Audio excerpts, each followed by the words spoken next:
Hello, everyone. I just wanted to make another video for you and talk about a couple of things that have been coming up recently.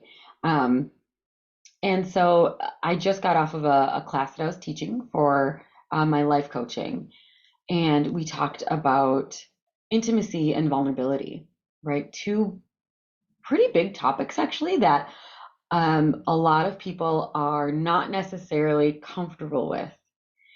And in there, we just talked about literally being comfortable with being uncomfortable and having the courage to dig down a little bit deeper.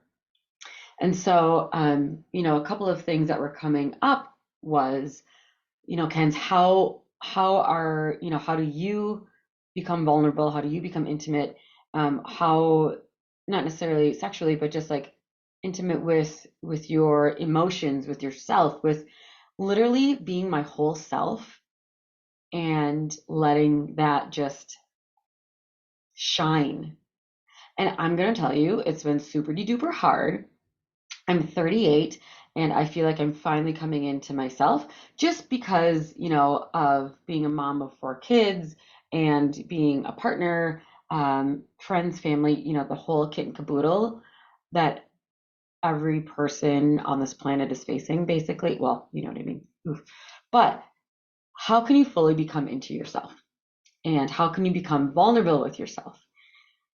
And it took a long time for me to get there, but a tip and a trick was when an uncomfortable feeling came up, I had a moment to sit down with it and ask myself, here's the clinker, 3 to 5 whys. Why do I feel this way? Well, because, like, so anger, right? I'm angry at, um, I don't know, name something. I'm angry at Matthew. Why am I angry at him? Because he didn't do the dishes. Why didn't he do the dishes? Well, because I didn't communicate with him that I wanted them done. But yet he should have known that they were sitting there, and the list goes on and on and on and on. Um, well, why do you feel angry that he didn't do the dishes? Because I don't see, I don't feel seen and heard. Oh, now we're finally getting somewhere. I don't feel seen and heard. I don't feel validated. I don't feel that he sees me. I mean, to a certain extent, right, with this one situation, sees me for who I am and that I really want him to do the dishes. Doesn't necessarily have to go that deep, but sometimes it definitely does. Something super small and mundane will trigger the F out of you. And it could be something as small as the dishes weren't done and they were piling up in the sink. And oh my goodness gracious, why didn't he or she see them and do them? So if you really take a step back and ask yourself, well, let's dig into this, shall we? And I know all my friends and family love when I do this. And it's asking yourself the 3 to 5 whys. So now, because I'm finally stepping fully, into myself and embracing everything, Matthew and I we have like a designated space now because people ask, like, how do you talk to your partner about this? How do you talk to your partner about finances, about having those types of hard conversations? And I tell them every time, we have a designated space in our house where it's super cute. It's two really comfy, cozy chairs with a salt lamp, a cute table, and like a rug. That's of course pink. And every Saturday and Sunday, we sit and have about 30 minutes of coffee chair conversations. And we talk about everything. How are you doing? How are you feeling? What do you want, what do you want your next week to look like? What do you want our next couple weeks to look like? What about this vacation? What about that? And we're finally giving ourselves the time and space to have these heart to heart conversations. How do you feel about this? How do you feel about that? And not asking what they think, because like then you get heady, right? You get in your head. But how do you feel? So the whole point of this entire thing is to let you know that it is so hard to be vulnerable. It is so hard to be intimate with yourself.